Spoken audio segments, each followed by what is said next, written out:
Welcome to the Dean's Roundtable podcast series with Bridget Johnson. Each month, we bring you game-changing conversations about K-12 education and leadership. Join us as top educators, field experts, and administrators share actionable strategies to transform your school community. Let's dive in. Welcome to the Dean's Roundtable podcast. I'm Bridget Johnson, the founder of the Dean's Roundtable, a space created for student-life professionals to connect, learn, share, and grow together. Today, we welcome Jade Bennett from Learning Courage. Jade brings over a decade of experience as an independent school educator and administrator to our conversation today. Beginning their career as Associate Director of Admissions at their alma mater, Kent School, where they also coached soccer, basketball, and lacrosse. Jade understands the multifaceted nature of independent school education from both sides of the desk.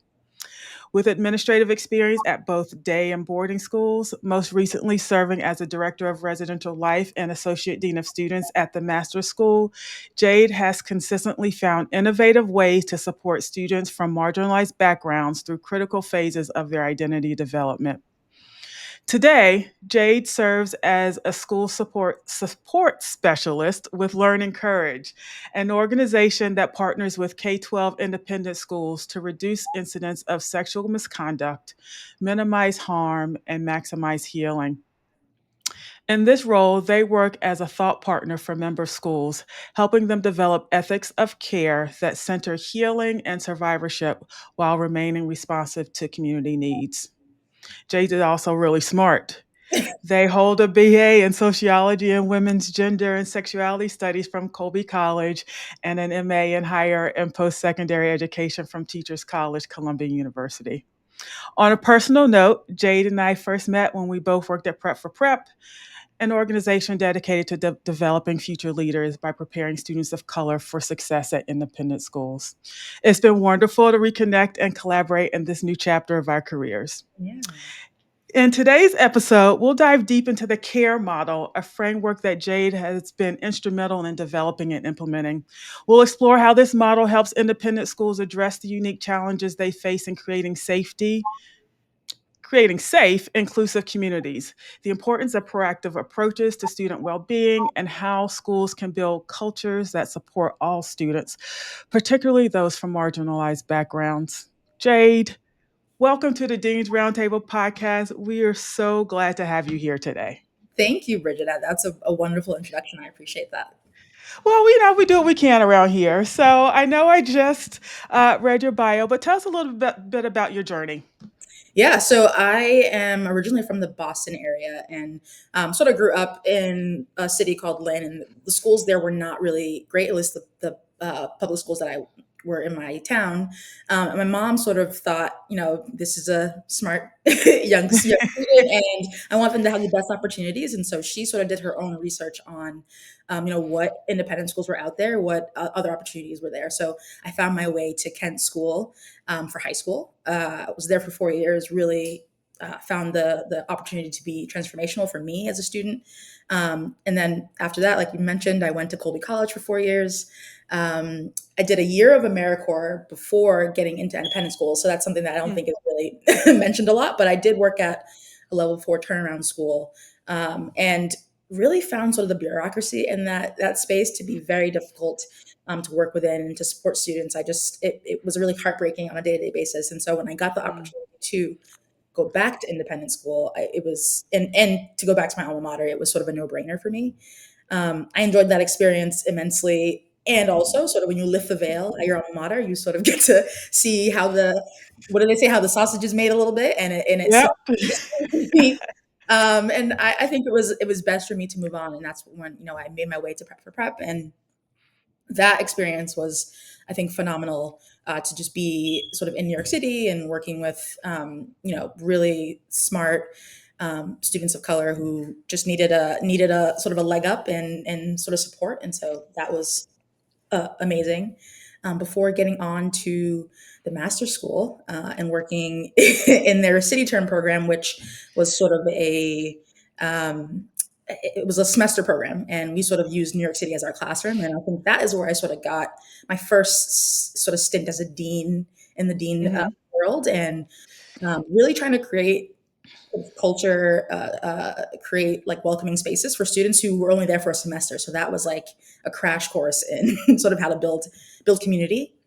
And then, like you mentioned, most recently, I was at the master's school, sort of proper as the associate dean of students and director of residential life, and I really loved that job, Mm, and only left because of my now wife. She is also very smart, and congratulations. thank you. Got a job as an attending at U Chicago Hospital. So we moved to Chicago, and there were not opportunities for me to continue working at Masters in that way. So I had to sort of pivot, and now I work at Learning Courage, and have still an opportunity to be close to independent schools. Right, I still am able to work with them, which is great, but also not have to sort of deal with some of the stressors of the day to day as a dean of students. So it's been wonderful to have this perspective on the outside looking in. And I'm just sort of excited to be here and talk to you more about that.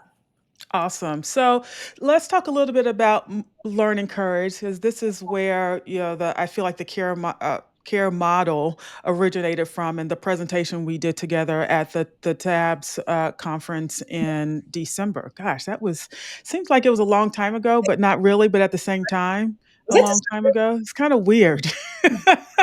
absolutely? But it is so crazy, this time thing.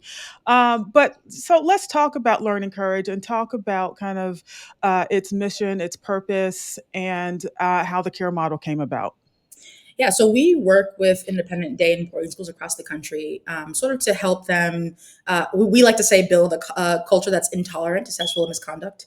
But I think it sort of goes beyond that, because we are also just, in general, I think we want to shift culture at schools, right? So that we're looking at schools in terms of their policies and their practices. We're looking at different areas of school life to sort of help and make sure that systems are in place at these Mm, spaces, so that they can care for students and create sort of spaces that are welcoming for all students, and then also just like safe spaces for students to thrive in their educational journeys.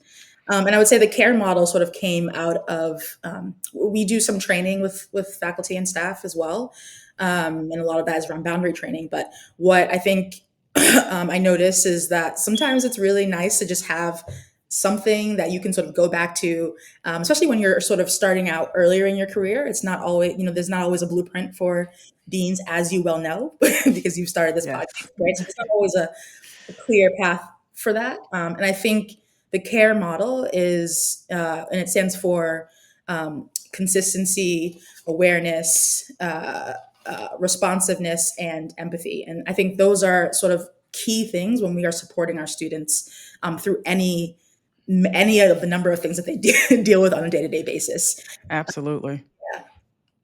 Yeah. So, reflecting on your time in the dean's office, how did you approach fostering a culture of safety and accountability? And how does that align with the care model?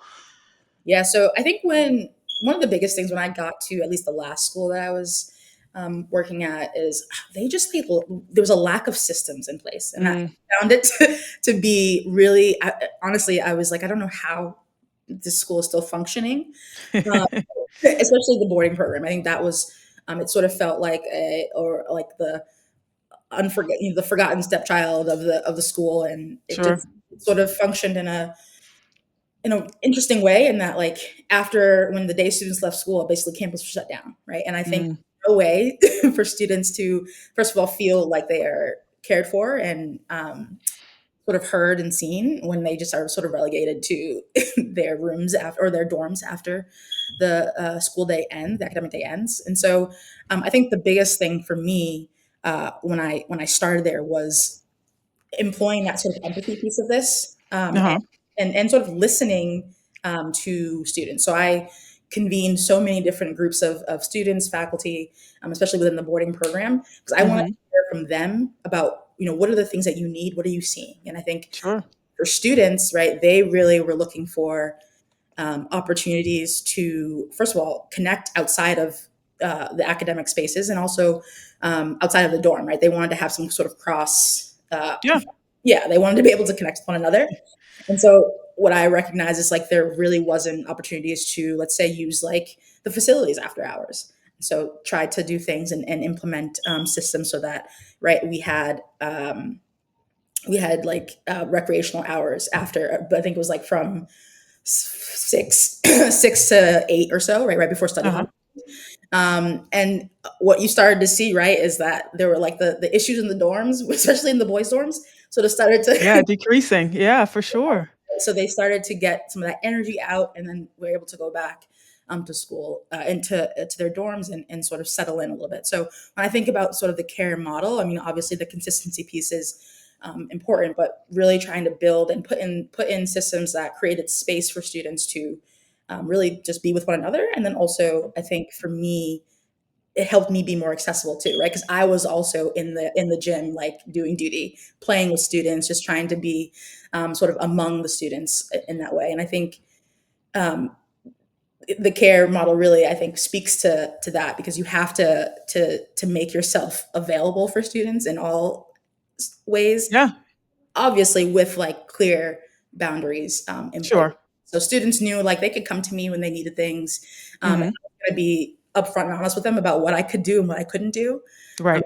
think that really created like a partnership for me with working with students. Right, they had a lot of agency in what changes sort of were happening.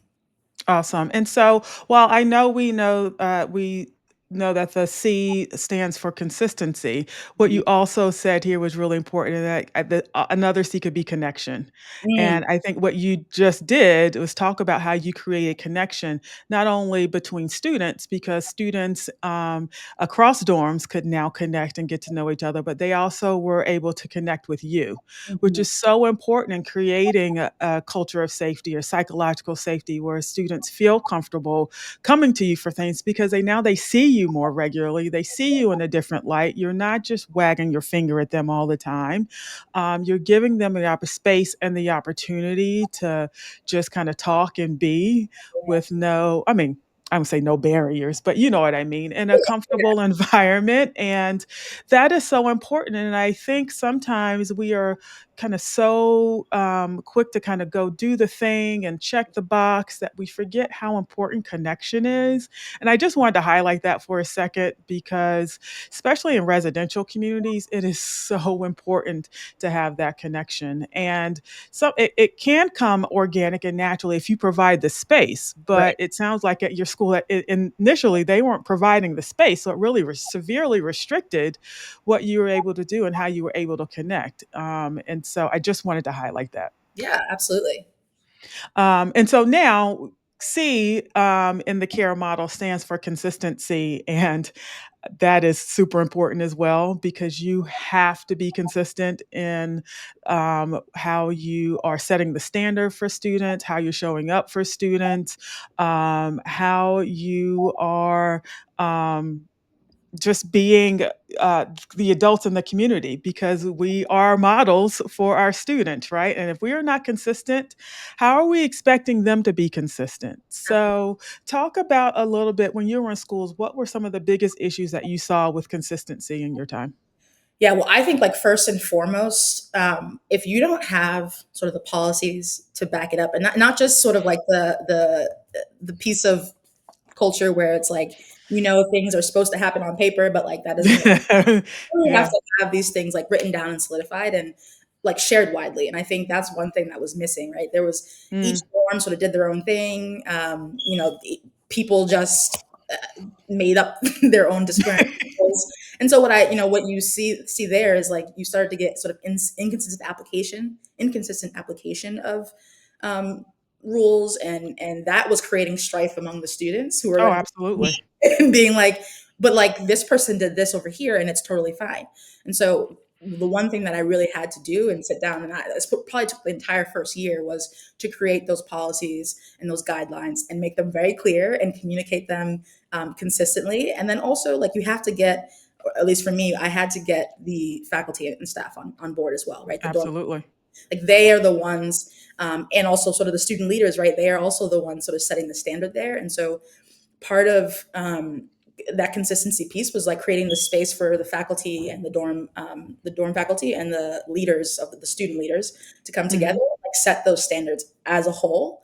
And so then when we were going out and they were in their individual dorms, right, there's sort of that trickle down effect where you have the faculty holding the line, but then you also have the reinforcement from the student leaders. And I think, but in that respect, right, that's where the consistency started to happen, right? You have the older students who are like, look, this is not okay. And then you have a Mhm. who's like, yeah, this is not okay. There was like sort of tiered things, right? We also recognized that like ninth graders who are coming in from all different places and all different sort of disciplinary structures, they're not going to get it right away, right? So we had some scaffolding, we had sort of a more restorative approach within the dorm. And again, just trying to make sure that, there was student engagement there were policies in place. There's follow-up when there are issues that happen, like that's key.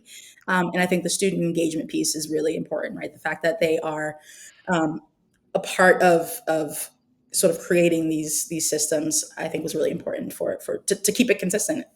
Yeah, absolutely. And there are a couple of things I want to kind of revisit that you just said. Yeah. There are layers. So it's not just the adults that have to demonstrate consistency and use the same language, but your student leaders, like everyone needs to be on the same page and speaking the same way. And repetition. You Mhm. can't just do this at the beginning of the year and think, all right, we checked that box, we're good. Now we're just going to go on about our business. And some people might not like this analogy, but like ninth graders especially, I think you have to train like a new puppy. Yeah. Like you have to like pee on the pad, pee on Yeah. the pad, pee on the pad. You didn't pee on the pad this time. Now you got to pee on the pad. And so if you don't do that training, if you're not consistent with it, you can't expect your puppy to pee on the pad, right? And so And then you get mad at kids when they're not doing what they're supposed to do, but like you're not holding the line over here. So of course, right, they're not going to pee on the pad, yeah, you right? do that in February and think like that's gonna work, right? It's gotta be from the very beginning. And I think also parents, right? You have to like reinforce that with parents because we had things like community weekends, which very clearly laid out like these are the community weekends. Like these are when students are not allowed to leave Leave campus campus. for a sort of really big event, right? Sure. That first year, you had parents sort of being like, "Well, I think I'm just going to take them this time." Well, and No, no, I want to make this very clear. Like this is how we build community, and this is we have to be right. consistent about it. And the moment I start making exceptions when it comes to that, I think it sort of erodes community, erodes trust, Absolutely. and so really trying to get parents on board, like that was a big thing, and it was a difficult task for some folks, and Mhm. then I think finally sort of got on board towards the Well, end. because everyone wants to know where the line is, right? Like, is this really a rule or is it kind of a rule? And so you've got people from all sides kind of testing that. And you've got to have that backbone and that kind of structure to say, no, Yeah. we're going to be consistent in how we are applying this across the board. Doesn't matter who you are, or how many siblings you've had go to the school, or who Yeah. your parent is, any of that, we're treating everyone the same way. And while people may gripe initially at that, I think they appreciate and will know I know where the line is. And Absolutely. so that's super important. And so it kind of in conjunction with that, or kind of as a segue, I think is nice segue into the next part of the care model, which is accountability, Mm. the A piece. And so how has your perspective on accountability evolved since stepping out of your role as dean? And is there anything you wish you would have done differently? Yeah, well, I mean, like I said, I think accountability is really hard without those clear guidelines, Hmm. without getting sort of people on board to understand um, sort of why. What I found is that we were sort of before I came in. I think there was like the people were trying to uh, implement rules, obviously inconsistently, but then like you don't really not explaining sort of the connection. And I think The why? yeah, right. And I think students so much today, they gotta know the why. Like these kids are they want to know, and they're also very concerned with justice and fairness. And Yes. if you're not communicating the why behind these things, right? This rule is in place because of safety. Like we just care about your, ultimately, like your safety and security here. If you're not explaining those things, like students, they can't really get behind things. And so, um, Right. with the accountability piece, like definitely my perspective is like you have to get the buy-in from students as well. And I guess that for me, that started with the student leaders and just making sure that I had that really core group who, knew the rules and were committed to upholding those with even their friends. Like, we had to Yeah. have so many meetings where students are, the student leaders were, they were struggling, right? And so that sort of Hmm. led down the line to doing more training with student leaders, because that is really important. And it's right, you can't just expect a junior who then goes into senior year to just know how to do these things. I think Right. so often we do just have the expectation, oh, you're older, like you've lived here long enough, Hmm. so you should know. But really, it's not intuitive for everybody. So when it comes to, I think, accountability, applying those rules and policies consistently across the board, but then uh, the consequence piece is really important, right? Like if you It don't have is. the consequence that's attached to it, and honestly, the consequence needs to relate to the infraction, right? I think that's Right. the missed opportunity. I think sometimes we have disciplinary structures in place where someone is late for class and they get a detention, and like, and how does the detention really relate to being late for class, right? And so Hmm. especially within the boarding community and the dorm, like there was a lot more reflection that had to happen for them. There was a lot more sort of apologies and making amends with the teachers and or with the dorm parent or whoever it was that that was Yeah. experiencing sort of harm, right? There was that Hmm. piece of it. And so I think the biggest thing that I recognize now from that accountability piece is just that you've got to be consistent in your application of those consequences, and hold that line, right? And I think the students and the culture and the community was just better for it. Yeah. And you didn't see that right away, but like Hmm. as time moved on, like that definitely I think was clearer for me. Nice. And so you are doing wonderful in terms of how you are kind of setting us up for the next one. But before we move into restorative and kind of disciplinary pieces, one of the things I want to go back to with in terms of accountability is the fact that we also have to hold the adults accountable. Like we can't try and hold students accountable if we're not holding adults accountable, and students see that as well. And so, did you have difficulty holding adults accountable? Can you talk a little bit about that? Because I think it's important in this role. I mean, absolutely. I think I had a lot of difficulty in the beginning, especially I think I was younger than 90% of the people that I was sort of working with or overseeing in that capacity, Hmm. director of residential life. And so, yeah, there was a lot of butting of heads. And I think also the thing is people do not want, right. The status quo is set up so that you sort of maintain that equilibrium and just Yep. do business as usual. And when you have someone who comes in and disrupts that, I think it is really difficult. And I think the lesson that I learned again is like, right, you have to have that buy-in. And so not just simply like, I think mistakes that I made in the very beginning was like, oh, this is not a good policy, I'm just going to change it, instead of like getting people on board. And so I had to have a lot more feedback, more of a feedback loop in there. Hmm. I had to have my open office hours for people to come and talk to me about the things that they did not like about the policies. Um, Uh-huh.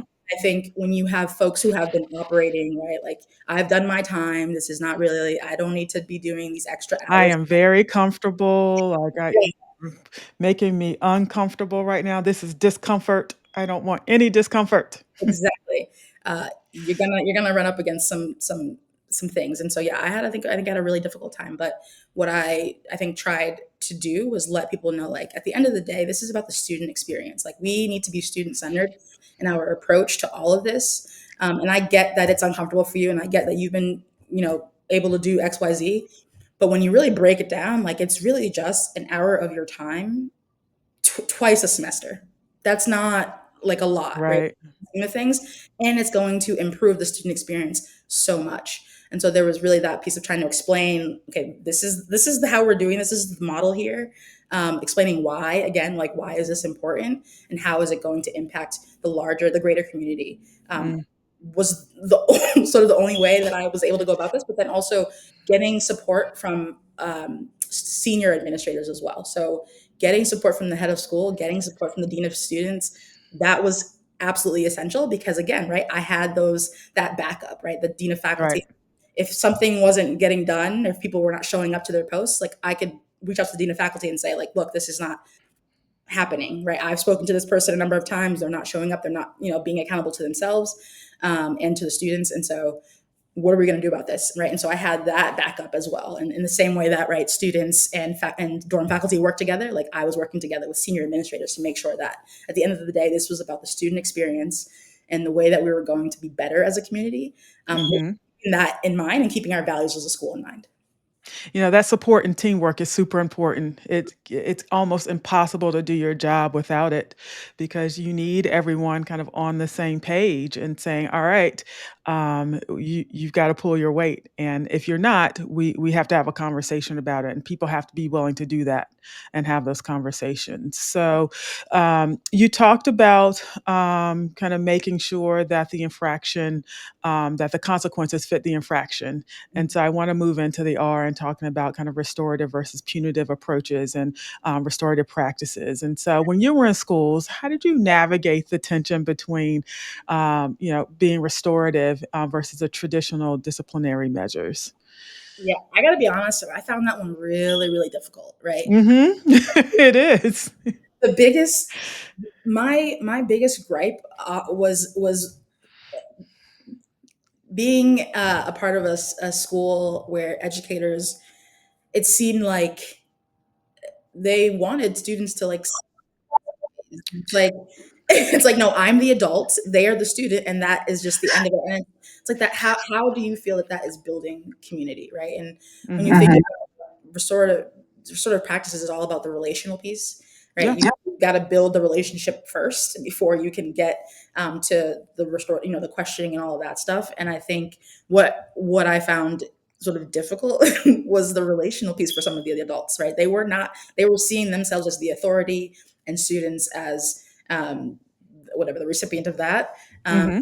really trying their damnedest to build the community there and build those relationships. And so when they were trying to discipline students or apply consequences, like, I don't know you, like, I You're don't, right.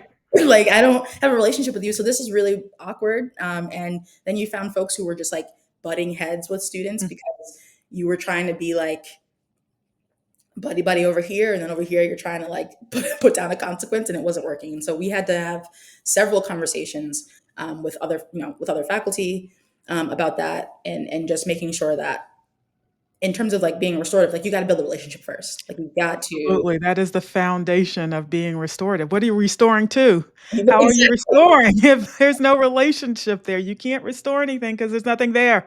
So, that's something that I talk to schools with about all the time who just want to, like, we want to do restorative now, like, show us what to do. And I'm like, Yeah. that's not quite how it works. There first has to be some real intent on relationship building, and that takes time. And I think one of the things that you mentioned earlier in terms of, people wanting to just kind of met out consequences, because that's easy. That Yeah. takes 5 to 10 minutes. Here's the thing. This is the thing you got to do. I am checking that box and moving on. Whereas, restorative is a little different. It's not just, it's not a 5-minute conversation. It is an investment, Hmm. and an investment that people at some point sometimes don't feel like they have. They're too busy. They've got things to do. I'm teaching. I've got coaching. I've got Yeah. advisory. I don't have time to do this. But if you put the time in, you really see the results on the other side. And it's just convincing people that the effort is worthy on the other side of things. Yeah, no, I think that's absolutely right. And uh, I mean, I appreciated that the school was very committed to like try. They really wanted to be more restorative in their approach. But I think, and we had folks who came in and trained us on restorative practices. Those books, Hmm. all of that. But I think the tension there and what was hard to navigate is that you still have sort of like detention notices and demerits, and it's like you're going to detention, and then at the end of detention we got to do that restorative circle, and it's like that's not really what restoration looks like. And then I think it wasn't sort of applied again consistently across. Consistently. And I think that was, yeah, I think that was difficult for students again when they feel like, oh, the day students are getting a different set of consequences than the boarding students. Right. And or again, if you're not building those relationships, you don't have anything to restore to. So I think, while I think we schools say they are committed and they really have the intention to be committed, I think it's an entirely different thing, and it's much more difficult to actually be a restorative school. I think I'm not really sure too many schools are actually truly restorative, and maybe of many more that are. But Mhm. I find that there's a real tension between like um, the disciplinary structures that you've been so used to, those punitive Right. structures, and like because I think also like parents kind of want the clearness of that, the clarity of the this is the infraction, this is what you have to do, et cetera, et cetera. Right. Other stuff, oh, they have to write this paper or they have to make these like that just seems more nebulous for folks. But um, I don't know that I navigated it well. Like I feel like I held the line in terms of just Mhm. what I was supposed to do with the. I mean, I tried in my own approach to um, be like right. I made a lot of effort to build relationships, and so like when students did come into the office, oftentimes they wanted to talk to me and not Yeah. other folks who it felt like they were interrogating them. And like with me, Mm. it was more of like, look, I just want to know, what was going on for you? Like why, what made you make those choices? Uh, Right. yeah, I really want to get to the root of this and understand. Like I want to understand truly. And it's not about Mhm. I'm not trying to catch you in anything. Right. It's not a gotcha moment. Right. There's not a gotcha moment. I really just want to understand like where you're coming from. I want to meet you where you are, and I want us to work Mhm. on a solution that is going to again restore the relationships in the community, and then also like help you grow, help you understand the connection to what what was going on with you, and then what you did, and how you can make amends to that.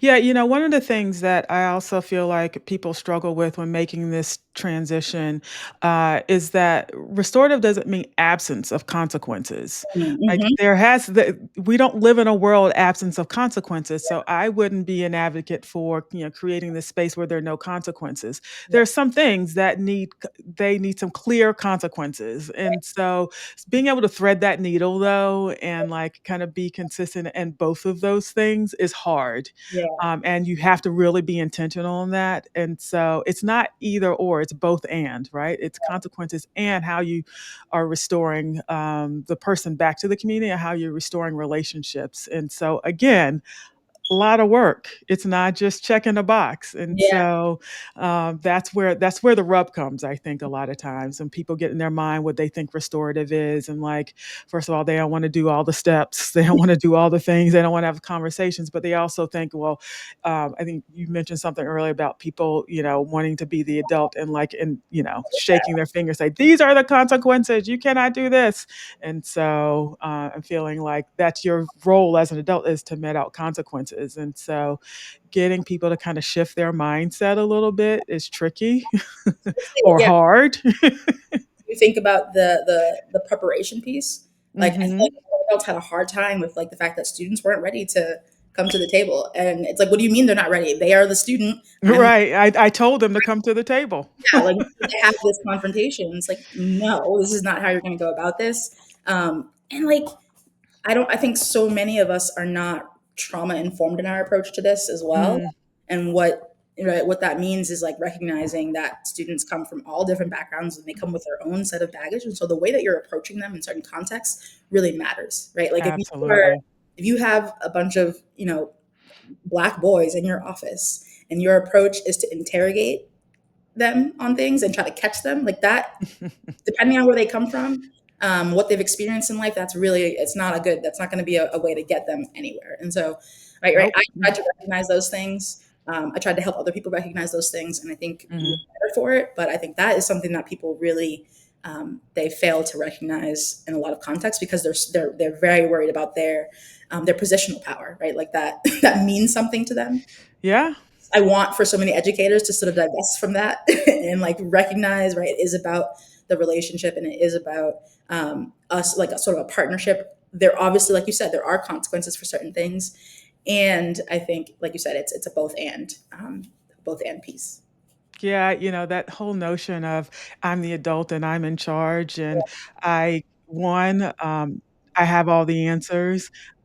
Two, I don't make mistakes. Hmm. 3, I don't have any questions, is really something that we need to move away from, everyone in every aspect of our lives. Like, It's just so interesting to feel like, why we feel like we have to kind of hold on to that as someone who's in a leadership position and you puff your chest out. Well, I'm the leader. And so that has so many connotations for people. It's so interesting Yeah. to see kind of trying to break those walls down and say, you can still be in a leader and be in partnership and be in collaboration with someone else, whether it's another adult or a student. Like Mhm. there's nothing wrong with that. And it doesn't mean you're relinquishing your power or like power. That's another whole conversation. Oh, I'm not yes. going there, but it's so interesting to see how people really hold on to that and feel like that's kind of their identity. And if you kind of take some of those pieces away or try and what I say, soften the edges a little bit, people are resistant to that in some way. And so it's really a piece in education and getting people to kind of think about things a little bit differently. And so that educate, students and staff on how we are proactive Mhm. in thinking about things before they happen. So we're not always having to teach in the moment. Yeah. That education piece is really important. And so, in hindsight, what were the most effective ways you found to educate students and staff on preventing misconduct? Yeah, I think the way trying to utilize the time in the dorm together, I think was really important, right? Mm, I think there were not very many dorm meetings happening, or they weren't happening consistently, and so making sure that, right, like at least one of your dorm meetings during the week has to be some type of a space where you guys are. There's like an educational component to it, right? There's a space where you're talking about like you're doing your dorm, your roommate contracts, or you're talking about different policies that maybe are not being followed as they should. mhm. Right? There's like you're talking about consent and sort of the awareness around those pieces. Like using the dorm as like a living learning community is really, I think, was essential to this process. I think the school that I was at had a very comprehensive sort of sex ed sort of program Mhm. from like ninth grade through, and I think that was great. But I think the scaffolding elsewhere in the community was really helpful, and so having those conversations as a community was really important. So we Mhm. utilize things, like our assemblies. Where we had conversations about this, or we brought in speakers who were talking about this. But I think letting students know that they have a right to safety, right? They have a right to feel comfortable, and what that looks like, right? Helping them recognize, what does it look like when a boundary is being crossed, like when Mhm. someone's crossing your boundary, and it's not just related to sort of sex and things like that. It's Yeah. not day to day, like right. You're consenting to things every day, and so you have to recognize where your line is and hold that line for folks. And so I think utilizing spaces within the dorm, utilizing the community spaces, but I think also just having informal conversations with students, right? Like Yeah. if I see something happening, I'm not the type of person, I wasn't the type of person who was just gonna like turn my head and be like, oh, I don't got time for that. Like I'm going to step in, and this is a learning, it's a teachable moment. And so using those Right. moments as well. And I wish more educators would do that, right? I think there's so often we think, oh, that's not my job, or Mm, I don't know those students, and so I'm not, I don't feel comfortable. I'm going to go to the principal over here to talk about it. Um, right. but you're never going to know the students if you don't take Kinda take step in and take that step. Yeah. that opportunity. So, and using both formal and then informal, I think ways to just talk about these issues at large, I think was really important. Yeah, absolutely. And so you talked about boarding in the dorm, the residential component, but I know that, masters and you've worked in schools that have a day component. Where are you seeing those formal ways for those folks who are kind of thinking about how to do things to have those educational opportunities? Yeah, I mean, I see it more like in the curriculum. So when they're having when they have a curriculum, a comprehensive social emotional learning curriculum, like those are the places where you're seeing that happen. Or if they have a human development curriculum, those are the places where I see that those conversations happening in day schools more so. And I think Mhm. when you have a sort of a day school with a boarding component, like you can also have students be attached to a dorm, and so Absolutely. Yeah. students can still get that sort of formal that community time. But I think in a full sort of day programming, a lot of it happens like within the curriculum or Mhm. within like affinity groups and spaces or clubs. I think there's a lot of student agency in these topics and helping to educate each other. So there are lots of student clubs that happen where, you have a faculty advisor who is depending on what school you're at, like there are different responsibilities. But I do think Right. comes to things like, consent education or keeping kids safe, I think that there is a responsibility for faculty advisors to sort of help in that process. And so I think where students are feeling that they have a lot of agency in place in terms of how they are talking about these issues, I think that's important as well. Yeah, it is very important. And so you talked about, trust and building safety. As former deans, what strategies work best for building student trust and encouraging open conversations about safety? Oh, so many conversations about safety. That's an interesting. I think the frequent sort of low stakes interactions, like when that's when students are starting to sort of build a comfort level with you. And so when there is like a greater issue, like when you've had those multiple touch points, like as we like to say, Hmm. much more likely to approach you with a concern. Being visible and accessible is important, right? Like you Yeah. can't be the educator that goes into their office, and shuts their door, and like puts their head down, and only comes out during class time, right? Like you have to be visible. Like that's going to those club meetings or going to the students' show or Hmm. game or whatever, right? Making yourself just visible and accessible. Available and connecting. Exactly. And then we talked about this before, but the transparency, like when your communication Yeah. and the follow through is really important. So like, if I'm communicating with a family because their student is struggling about something, Hmm. I have to follow through to the end and then like circle back again. And I think that was really important for some families who just like hadn't had that before, right? That Yeah. like when I'm circling back like a couple of weeks later to be like, oh, how is this working? Like we've put in these things in place, and like how is this all working for you? How is it working for your student? Like I can tell you what I'm seeing. What are you seeing? And so like that partnership with parents, I think was really important. And again, always having students involved and having a sort of agency or whatever in that process as well, I think is essential. It is essential. And we have not, I can't believe we haven't even, the word follow up. How important is that? And, we do all the things sometimes, and then we fall down on the follow-up, and it's like you might as well have not have done anything if you don't do the follow-up.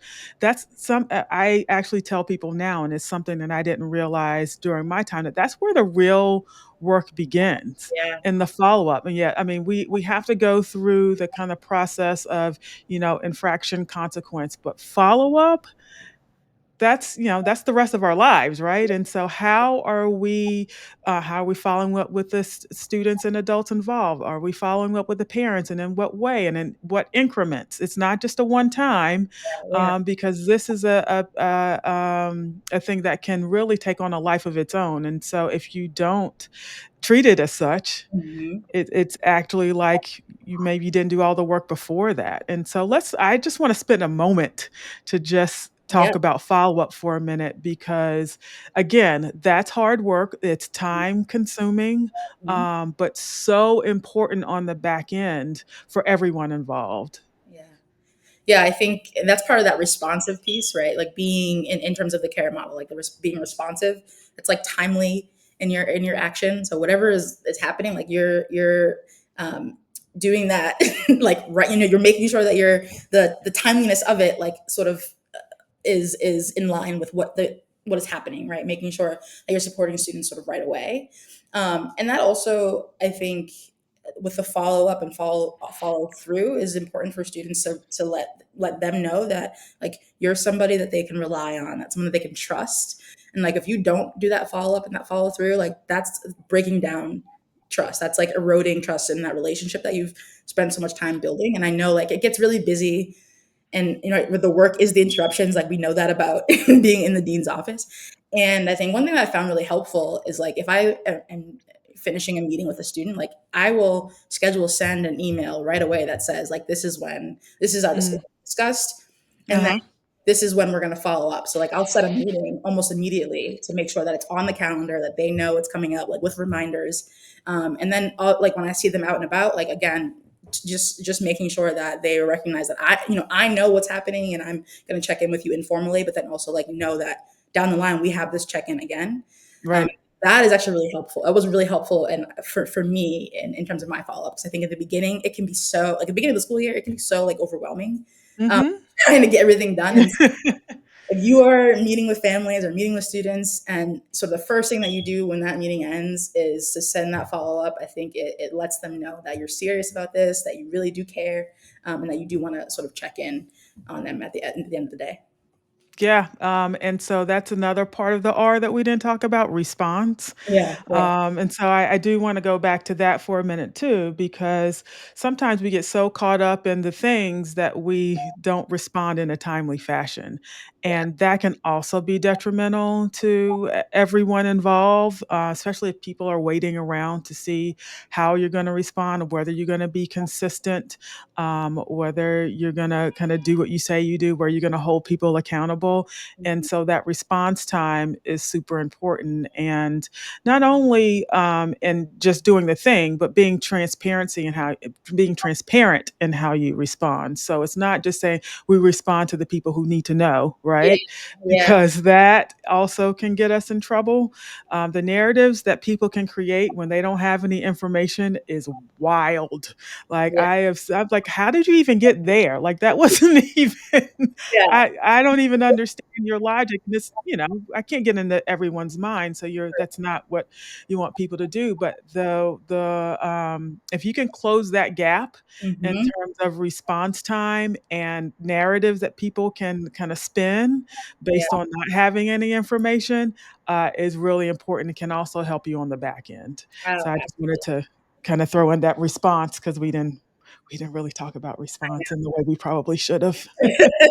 no, but yeah, you're absolutely right. Like that is, I think, so important to continuing and like building, strengthening those relationships, as well as just making sure that your response time is like this. And especially for us, when we're dealing with sort of sensitive issues when it comes to sexual misconduct and response, like students really need to, there's just so much anxiety in the waiting process, or actually really It is. disciplinary, any disciplinary situation, like the waiting is what really gets them Absolutely. much anxiety there. And so as much as you can sort of cut down on that and be transparent and honest about like what is coming down the pike, what is, what's going to happen next, what are the steps, I think that Mhm. alleviate some of that stress for Yeah. them. And again, like it builds that trust.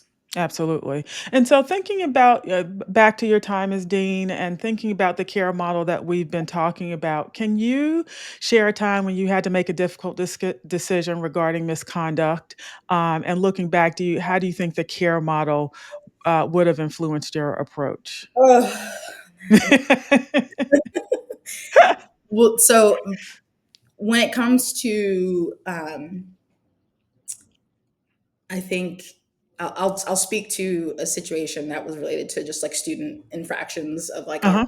not necessarily and I think what how I come at this as like I always see myself as a student, as an advocate for students, right? And so Mhm. again, when you have ninth graders who are making just bad decisions, just poor Yeah. decisions, um, and your immediate response is to uh, depending on what it is, right? Obviously, there are some things that are just they warrant expulsion. But Right. your immediate response is to be like, okay, they got to get out of the community. They've got to Mm. be out here. Where is the learning opportunity in that, right? For this ninth grader, like this kid is essentially functioning as an eighth grade student for much of the beginning of that year. Right. And so I think so many tough decisions came because right, you're not alone in making those decisions. Like there's a group of people who make that, and I found that I often had to be an advocate for the students, those younger students who just needed a little bit of time to get acclimated to what it means to be in high school. What are the responsibilities of someone who is in high school? Um, Mhm. and so when it comes to like the care model, like there was that empathy piece, right, in the E, and making sure that I was really sort of getting to their level and like listening to what was going on for them, like what was Mm. going on in your mind. Like the mind of a ninth grade boy is like fascinating. like It is. the why they do things is just so interesting. And so really having to listen and validate like what they're experiencing and making sure to sort of go back to that piece Mm. is really important. And then tailoring the support to students, I think is and that goes into the responsiveness piece. Like you have to make not all consequences or all support plans are going to work for every single student Right. on board, Hmm. right? Different students need different things, and that's really where the equity right piece comes in. And so making sure that you're advocating on that in that way as well. And so there were so many times where I had to be like, let's pause Just let's take a and let's beat. recognize like what is happening here. And Hmm. and I'll be honest, like I know that there's one kid who he was coming from I think somewhere in the Netherlands or something, and just Hmm. made a really poor decision in the beginning of the year. And I had to go to bat to say like, listen, I think it would be a mistake to dismiss this kid right now. Mm. And thankfully they didn't. And he's about to graduate this year. And I like it Ah, yeah. really feels so good to know that like he made these mistakes. We created a plan for him to Mm. reintegrate, right? He had to go away for a little bit. There was some restoration that had to happen, but then he was able to reintegrate himself into the community, and do much better like going forward. And to see that like he's going to graduate from this school and I'm sure Oh, he'll do amazing things I think is really, uh, it makes me feel good. Not that this is yeah. about No, that's awesome. feeling No, good. that's I think that so many of our students, they need that advocacy at that level. Like who, if you have a seat at the table, like really think of yourself. How can you advocate for students to get the support that they need to thrive hmm in the environment? Because again, these kids are learning how to be in this space, and right. it's sometimes it's new for them. So just making sure to have that empathy, right? Make sure we're tailoring our sort of responses to the students, and then also recognizing like what are the things that they are coming in with, like Hmm. what of this is like okay where he's coming from, like why does he think that this doing whatever he's doing is okay Is here, okay. right? Hmm. It's it's something that was permitted before. He's not Right. used to like those rules. He hasn't been acclimated yet. So I think those are just some of the things that like I had to be aware of those things coming in, and Hmm. that's for me that's what it means to be sort of an advocate for students in those spaces. Yeah, for sure. So now that you're no longer in schools, and I know you're working with a lot of schools now, what do you see as the biggest gaps in how schools approach student safety and misconduct? I think the biggest gaps are in, well, one, not listening to students about Mm. what they need and what they're looking for.